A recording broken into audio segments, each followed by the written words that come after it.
पढ़ाई में कंसिस्टेंसी कैसे बनाएं, बहुत महत्वपूर्ण बात है। शायद बहुत बच्चे से इग्नोर भी करते हैं, उन्हें लगता है कि चलो ठीक है, हो गया सो हो गया। लेकिन आज एक बात हम आपको बताएंगे, एक छोटी सी कहानी भी हम आपको सुनाएंगे ताकि आपको उससे काफ़ी ज़्यादा मोटिवेशन मिले और आप लाइफ में आगे बढ़ें। तो देखो मेरे भाई, एक छोटी सी इक्वेशन है, ज़्यादा बड़ा इक्वेशन नहीं है, गणित का एक प्यारा सा इक्वेशन है कि अगर आपके अंदर पैशन है और आपके अंदर कंसिस्टेंसी है ना, तो आपको सफलता ज़रूर मिलेगी। सफलता के मायने सिर्फ ऐसे नहीं होते कि आपको सरकारी नौकरी मिल गई तो आप जीवन में सफल हो जाएंगे।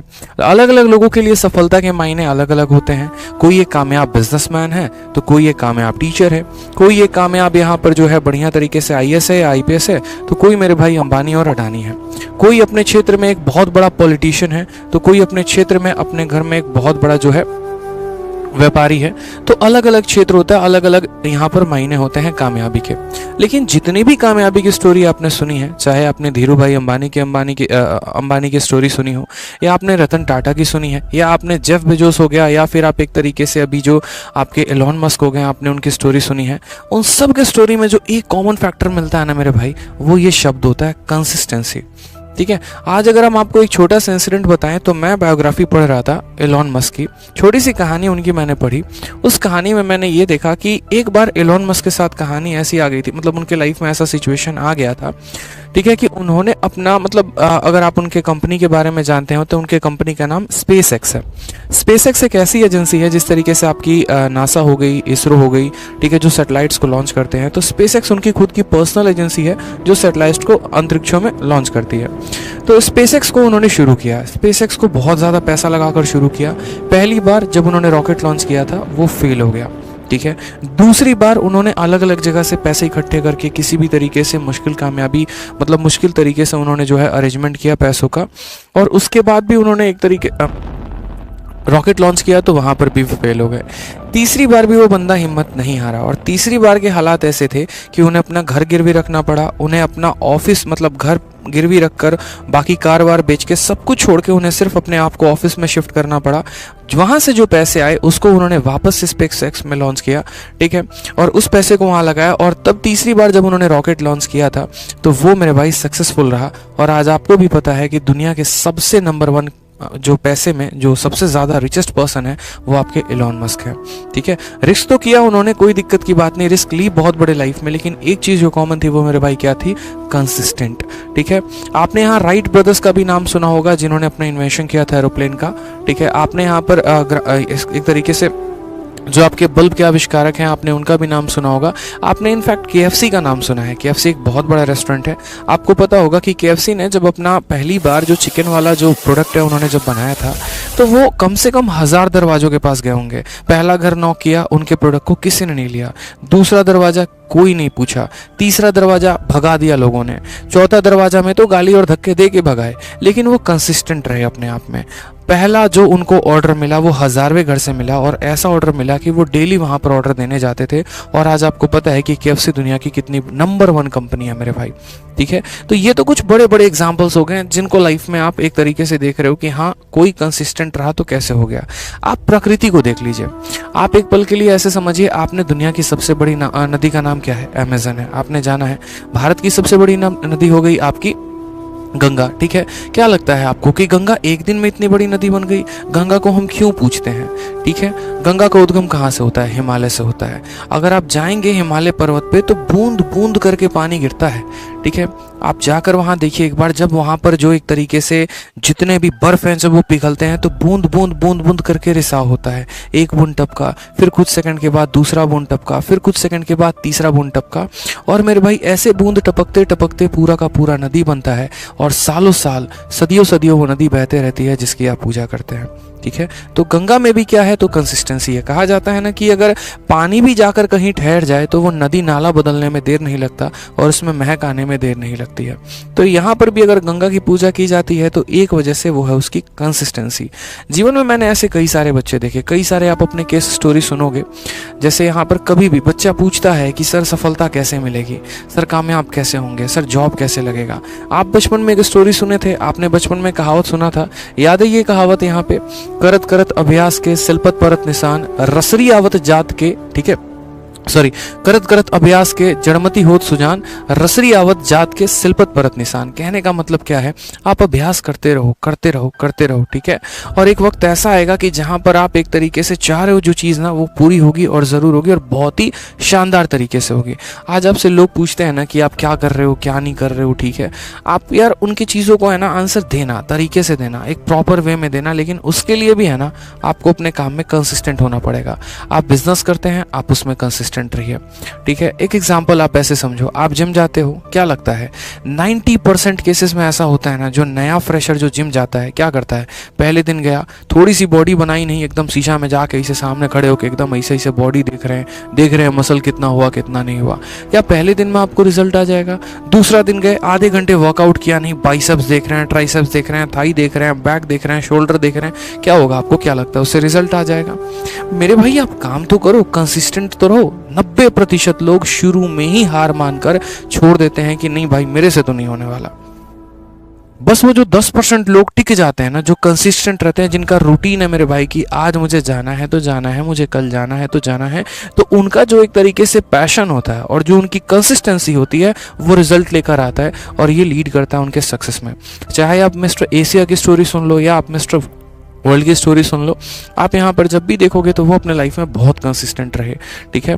आपने दंगल मूवी देखी, आपने यहाँ पर और भी कई सारे मूवीज देखे, सब में आप एक चीज़ देखोगे, कोई भी होता है भाई, चाहे कोच भी रहे तो उसको भी कंसिस्टेंट होना पड़ता है, और जो आपका एक खिलाड़ी है उसको भी कंसिस्टेंट होना पड़ता है। आप देख लीजिए कि बड़े बड़े लोगों का पतन होते भी वक्त नहीं लगता है। विराट कोहली का एग्जाम्पल देखिए, माना कि एक वक्त में दुनिया के वो सबसे बड़े बैट्समैन थे, लेकिन अपनी चीज़ों पर वो कामयाब और कंसिस्टेंट नहीं रहे, प्रैक्टिस को उस तरीके से फोकस नहीं किया, ब्रांडिंग पर ज़्यादा फोकस की, एड्स पर ज़्यादा फोकस किए, पैसे कमाने पर ज़्यादा फोकस किए, जो अपना गेम है उस गेम पर फोकस नहीं किया। इसकी वजह से नुकसान ये हुआ कि शायद आज कई दिन के बाद, या इनफैक्ट अगर हम ये बोले तो कई साल के बाद विराट कोहली का भी शतक लगा है, ठीक है। तो यहाँ पर ऊपर वाले के भी है ना डायरी में हिसाब किताब बड़ा बराबर सा रहता है। सीधा एक बात बोलता है कि तुम अपने मेहनत के दम पर, पहले के दम पर तो ये मत सोचो कि तुम्हारा जीवन सिक्योर है, हर पल मेहनत चाहिए, हर पल तुम्हें कंसिस्टेंट होना पड़ेगा। आज मैंने एक बच्चे से मिला मैं, ठीक है, और जहाँ तक मैं उस बच्चे को बहुत क्लोज से जानता था, एक वक्त था कि जब वो पहली बार मुझसे मिला था 2018 में एक लाइब्रेरी में। तो मेरे भाई अगर मैं उसको ये बोल देता ना कि अगर यहाँ पर ए बी से 20% ज़्यादा है, बी ए से कितना परसेंट कम हुआ, उसको वो तक सवाल समझने में 5 मिनट लगता था। हर एक चीज़ को वो कॉपी में नोट करके लिखेगा, जीएस पढ़ते रहेगा, तब तो हम साथ पढ़ाई करते थे, ठीक है। बहुत मतलब डल सा स्टूडेंट, एकदम कहानी ऐसी इतनी गड़बड़ की आप कह नहीं सकते हैं कि ये बच्चा कभी जीवन में कोई सरकारी नौकरी लेगा भी। और आज मैं परसों उससे मिला और आज मैंने देखा कि भाई साहब वो बंदा खुद सीपीओ में दिल्ली एसआई सेलेक्टेड है। ये कैसे हुआ? तो मैंने उससे पूछा कि ये कैसे संभव कैसे हुआ, मतलब आप तो एक तरीके से पढ़ाई में उतने अच्छे भी नहीं थे, आपके ग्रेजुएशन में भी काफ़ी कम नंबर आए थे, तो संभव कैसे हो पाया? रीज़न बड़ा सिंपल सा था कि सर मैंने कभी पढ़ाई छोड़ी ही नहीं, चाहे मेरे लिए लॉकडाउन आया, चाहे मेरे लिए मुझे घर जाना पड़ा, या हालात कैसे भी रहे, मैंने पढ़ाई नहीं छोड़ी, ठीक है। हाँ, चीज़ें मुझे कम समझ में आती थी, ये मुझे पता था, औरों की तुलना में मैं कम मेहनती, मतलब मुझे कम समझ में आता है, मैं कम इंटेलिजेंट हूँ, ये मुझे पता था। लेकिन एक काम जो मैंने किया ना लाइफ में, वो मेरे भाई बस ये किया कि हाँ मैंने बहुत मेहनत की। जीएस मुझे भी कम समझ में आता था, मुझे भी नहीं समझ में आता था ये अकबर बाबर, ये घटनाएं, ये पानीपत का युद्ध, ये हमारा घग्गर का युद्ध, ये नहीं समझ में आता था मुझे एरर नहीं पकड़ में आते थे कि वो आर्टिकल का एरर कहाँ है, वो प्रोनाउन का एरर कहाँ है। मुझे मैथ्स के क्वेश्चन बड़े डिफिकल्ट लगते थे, भाषा मुझे समझ में नहीं आती थी, ज्योमेट्री के मेरे फिगर्स नहीं बनते थे। लेकिन एक काम जो मैंने अपने लाइफ में की सर, कि मेरा फिक्स रूटीन था, सुबह उठकर 7 बजे वो क्या पढ़ना है तो मुझे पढ़ना है। तो वो जो रूटीन था, वो जो कंसिस्टेंसी थी, आज उसी के वजह से आज मैं एक सब इंस्पेक्टर हूँ, एक फलाने थाने में पोस्टेड हूँ, और आज उस थाने में मेरा दबदबा है। ये बड़ा फर्क हो जाता है जब ऐसे लोग भी कामयाब बनते हैं, जहाँ पर ऑलरेडी समाज में हर जगह लोगों ने ये कह रखा हो कि तुम्हारा कुछ नहीं हो सकता, तो वो एक एग्जाम्पल सेट करते हैं, वो बताते हैं कि क्या है। मैं आए दिन आप लोग के कमेंट पढ़ता हूँ, सर मेरा हो जाएगा, ठीक है। बहुत ऐसे बच्चे यहाँ पर हैं जो सोचते हैं, अपने ऊपर शक करते हैं, यार मेरे से तो 2 क्वेश्चन नहीं बने। एक बच्चा कमेंट किया कि मेरा तो एमटीएस नहीं निकला, मेरा सीजीएल क्या निकलेगा? अरे मेरे भाई, स्पेस एक्स तो पहली बार फेल हो गया था, दूसरी बार भी फेल हो गया था, तो क्या यहाँ पर इलॉन मस्क दुनिया के रिचेस्ट पर्सन नहीं बन पाए? क्या बन पाए ना, मेहनत की उन्होंने, आप भी करो ना, क्या परेशानी है? करो, मेहनत करो। जीवन में आपके लिए भी बहुत कुछ रखा गया है, लेकिन मेहनत करोगे तब तो आगे बढ़ोगे ना। मेहनत ही नहीं करना चाहते, कंसिस्टेंट ही नहीं होना चाहते, तो कैसे होगे? अगर पानी में भी इतनी ताकत है कि अगर बूंद बूंद करके गिरे ना, पत्थर में भी सुराख कर सकता है भाई, ये उसकी ताकत है। लेकिन वो पानी की ताकत नहीं है, पानी के कंसिस्टेंट होने की ताकत है। तो आपकी भी कंसिस्टेंट होने की ताकत है कि अगर आप लगातार तरीके से पढ़ाई करोगे, लगातार तरीके से क्वेश्चन लगाओगे, लगातार तरीके से रिवीजन करोगे, तो क्या औकात इस मॉक की है कि आपका नंबर ना आए, और क्या औकात इस सरकारी नौकरी की है कि जो आपके पल्ले ना पड़े। मेहनत करो भाई, जीवन में आगे बढ़ो, कंसिस्टेंट रहो, ठीक है। तो आप कमेंट बॉक्स में कमेंट किया करिए, आप सभी के कमेंट में पढ़ता हूं, इसलिए मैं कहता हूं कि चैनल को सब्सक्राइब करके भी रखो। मैं बार बार बोलता हूं कि आप सभी स्टूडेंट प्यारे बच्चों, आप रोज सुबह उठकर टारगेट बनाओ कि आज मुझे पढ़ना है, आज सुबह उठते मुझे पढ़ना है, आज मुझे 10 घंटे का टारगेट बना लो, 8 घंटे का टारगेट बना लो, 6 घंटे का टारगेट बना लो, कि नहीं इससे कम तो होगा ही नहीं। आपको इतना ध्यान रखना है बस भाई, सुबह उठेंगे, पढ़ेंगे पढ़ेंगे पढ़ेंगे, कुछ भी हो जाए पढ़ेंगे। वो जिल्लत भरी जिंदगी फिर से नहीं जीनी भाई कि 200 रुपए की शर्ट के लिए भी सोचना पड़ता हो। 500 रुपए की शर्ट देखी कोई मॉल में, पसंद आ गया, अब उसमें भी सोचोगे यार पैसे तो है नहीं जेब में, खरीदूं कि ना खरीदूं। ये आज आपकी औकात है, ये आज मेरी औकात है। इस औकात को तो जिंदगी भर मेंटेन करके नहीं रख सकते ना, इससे तो ऊपर बढ़ना पड़ेगा, ठीक है। किसी ना किसी दिन तो 1000 रुपए का तो पहनोगे भाई, 2000 का तो पहनोगे, तो बस उसी के लिए पढ़ रहे हो, उसी आने वाले दिन के लिए आप आज मेहनत कर रहे हो। आपका कल कितना बेहतर होगा वो आपका आज डिसाइड करता है।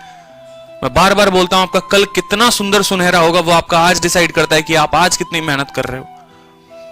लग जाओ, सुबह में लग जाओ, शाम में लग जाओ, पढ़ना शुरू कर दो भाई, ठीक है। तो इस बात को ध्यान रखिए, आपकी तैयारी में मैं कोई कमी नहीं कर रहा, मैं तत्पर आपके साथ लगा पड़ा हूं, सुबह शाम दिनों रात, ठीक है। आपके डाउट से लेके हर कुछ में, बस आपको अपने आप को सेल्फ डिसिप्लिन बनाना है। अगर आपको आगे बढ़ना है तो थोड़ा अपने अंदर डिसिप्लिन लाना पड़ेगा। आपको अपने आप को पुशअप करने के लिए अपने ही लिए कुछ नियम सेट करने पड़ेंगे, अपने टारगेट सेट करने पड़ेंगे। प्यारे दोस्तों, इतना ध्यान रखो लाइफ में। जिस पर्सन ने अपने आप को थोड़ा सा कष्ट नहीं दिया ना, मैं बार बार एक वर्ड बोलता हूं कि टॉपर्स के जो होते हैं ना, हमेशा एक बात ध्यान रखना, एक चीज बड़ी कॉमन होती है, वो है कंफर्ट जोन। कभी भी कोई भी टॉपर कभी भी कंफर्ट जोन में नहीं रहता, इस बात को ध्यान रखें। आप तो बीएसएससी की तैयारी कर रहे हैं, रेलवे की तैयारी कर रहे होंगे, आईबीपीएस की तैयारी कर रहे होंगे, ठीक है। लेकिन जाके एक यूपीएससी एस्पिरेंट से पूछो, उसके लिए कंफर्ट जोन कुछ है ही नहीं। उसको पढ़ना है कुर्सी टेबल पे तो पढ़ना है, नो डाउट, क्या हो जाए, धरती पलट जाए, कोई फर्क नहीं पड़ता, उसको पढ़ना है तो पढ़ना है। आपको ऐसा बनाना पड़ेगा, अपने लिए सर्टेन रूल्स बनाने पड़ेंगे, इस बात को ध्यान रखो। भीड़ बहुत है, करोड़ों की भीड़ है, लाख लोग पेपर देने जाते हैं, 1000 का सिलेक्शन होता है। रेशियो देख लो कितना खतरनाक है। मैं बाकी टीचर्स की तरह तो नहीं कह सकता तुम्हारा सिलेक्शन दिला के रहूंगा, क्योंकि किसी एक सब्जेक्ट से मेरे 2 सिलेक्शन नहीं होता है। अकेला रीजनिंग, अकेला मैथ से सिलेक्शन नहीं होता है, वो एक स्टूडेंट के ऊपर डिपेंड करता है। तो मैं आपको ओवरऑल गाइड कर सकता हूं, इस बात को ध्यान रखिए। आपको पढ़ना है, आपको आगे बढ़ना है, आपको अपने मम्मी पापा के सपने पूरे करने हैं, आपको अपने सपने पूरे करने हैं, बस जीवन में इससे ज्यादा कुछ मैं टारगेट बनाऊं, ठीक है। तो आप कमेंट बॉक्स में कमेंट किया करिए, आप सभी के कमेंट में पढ़ता हूं, इसलिए मैं कहता हूं कि चैनल को सब्सक्राइब करके भी रखो।